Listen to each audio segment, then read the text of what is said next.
Trabajos del primer Congreso de la Ciudad de México, con Vianey Fernández.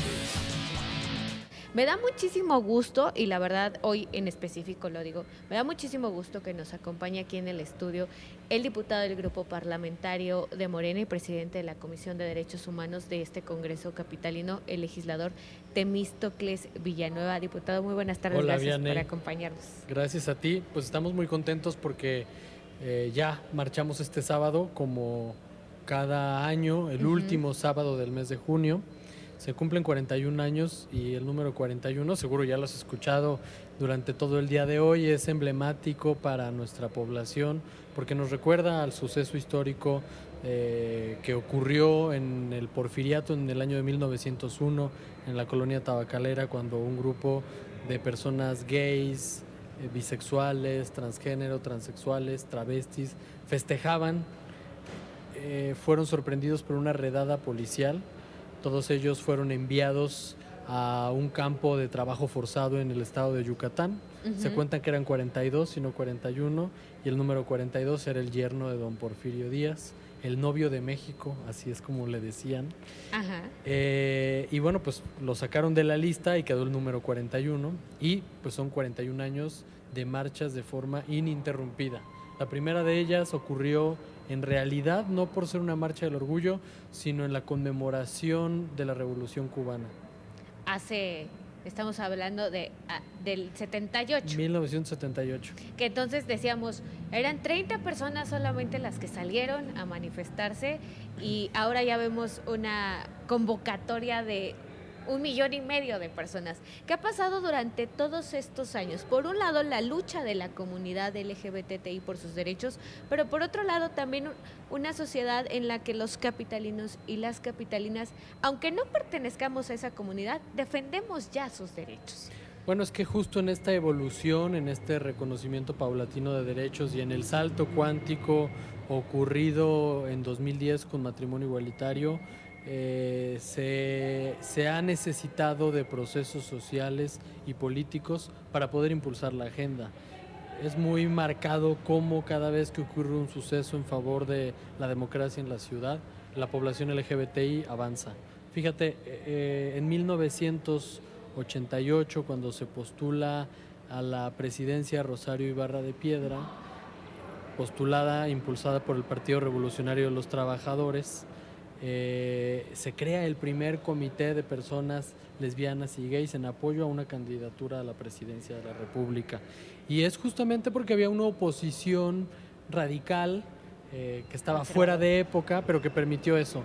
Luego, en el año 2000, con Cuauhtémoc Cárdenas como candidato a la presidencia por una alianza de varios partidos, emite él el primer discurso donde incluye a la población de la diversidad sexual como una población que se le tiene que reconocer, con quienes se tiene una deuda histórica. Después, en el año 2006, se aprueba Sociedades de Convivencia.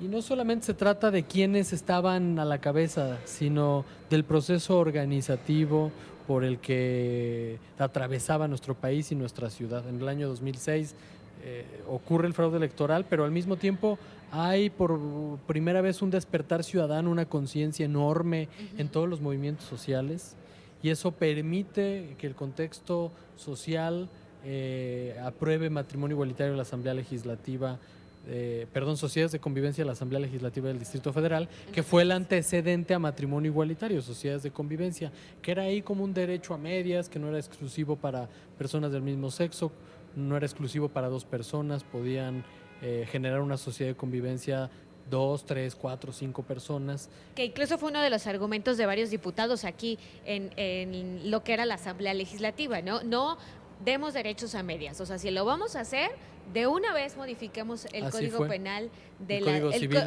Civil de la Ciudad de México, pero al final del día hubo presión por parte de los grupos no conservadores, religiosos, y solamente se reconoció. Y avanza Sociedades de Convivencia, así es. Después, ya rumbo al 2010, la conmemoración de los 200 años de independencia, de los 100 años de revolución, alcanzamos el debate en favor de matrimonio igualitario y se aprueba el 21 de diciembre del 2009. Este año vamos a cumplir 10 años de matrimonio igualitario en la Ciudad de México, siendo la primer ciudad, la primer región de América Latina en reconocerlo. No había ninguna zona de América Latina que lo hubiera reconocido y lo logra la Ciudad de México. Inclusive la Corte Interamericana de Derechos Humanos cita el debate legislativo de la Asamblea Legislativa del Distrito Federal por el reconocimiento de matrimonio igualitario. Fue un paso enorme, visibilizó por completo a la población de la diversidad sexual, pero también es importante recalcar que no solamente queremos casarnos, está bien, buscamos todos construir una familia, un proyecto de vida, pero se requiere de muchas otras cosas más, de certidumbre jurídica, de certidumbre en tu seguridad cuando sales a la calle y expresas tus sentimientos por una persona de tu mismo género. Y esto representa otra serie de adecuaciones legislativas que permitan que la realidad que se vive sea blindada para los derechos de las personas. Ahorita, si me permites, ahorita hablamos de lo que falta por conquistar, ¿no? Hemos visto aquí propuestas para derecho de acceso a la vivienda, ¿no? También alguna propuesta que tú ya has hecho para poder castigar estos métodos de conversión, ¿no? Que tratan la homosexualidad, el lesbianismo como una especie de enfermedad, porque aunque no lo crean, en la capital del país sigue cohabitando este tipo de pensamiento arcaico todavía.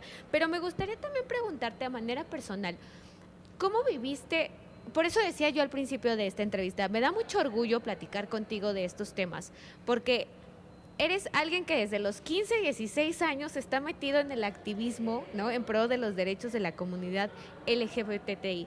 ¿Cómo has sentido a la sociedad capitalina desde ese entonces, cuando ustedes se paraban aquí a protestar a favor de las sociedades de convivencia y que veían grupos también diversos, grandes, de personas que estaban en contra de este cambio legislativo?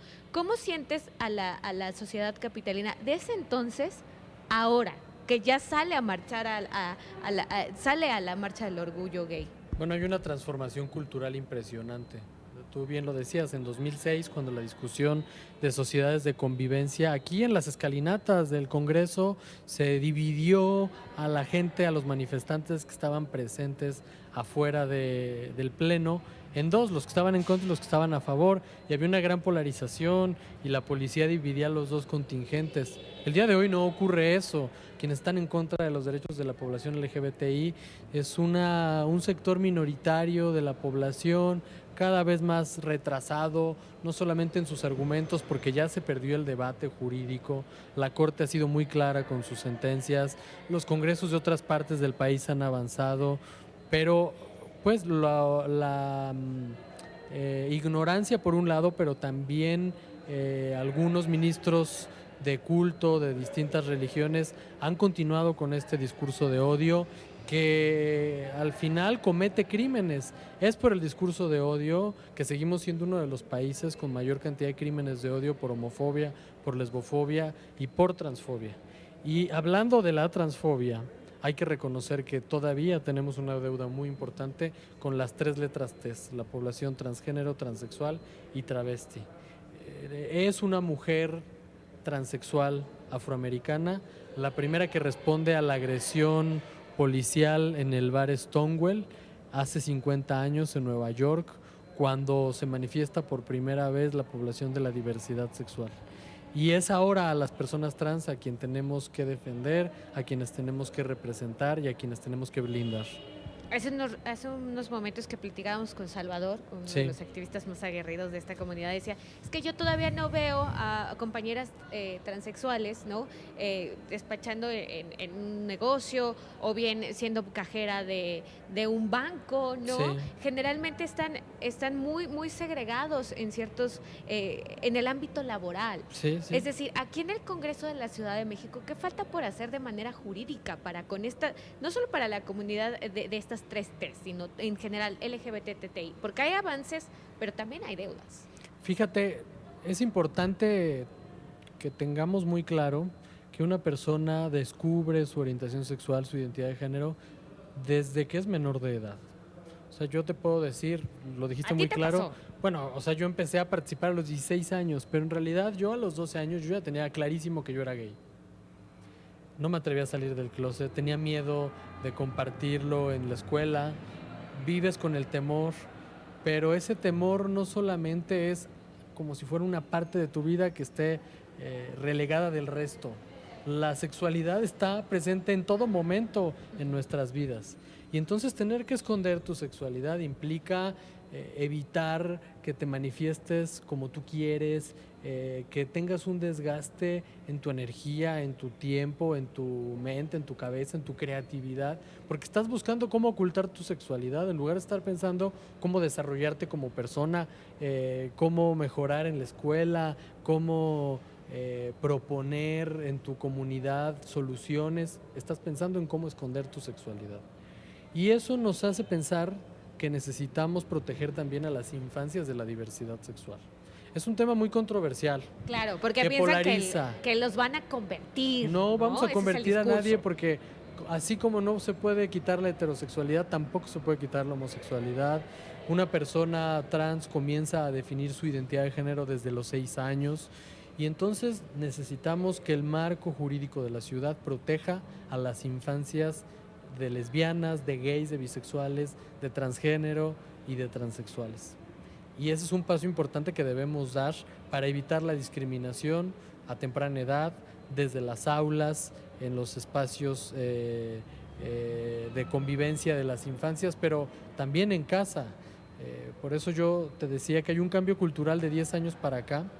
El cambio legislativo se va a dar, hay condiciones políticas, hay conciencia de parte de nuestros legisladores y legisladoras de todos los partidos como nunca antes en esta ciudad, pero también es importante entender que estos cambios dependen de que hagamos conciencia, de que evitemos la discriminación y de que reconozcamos que también en nuestras familias, también en nuestros espacios de trabajo, también en nuestras escuelas hay personas de la diversidad sexual.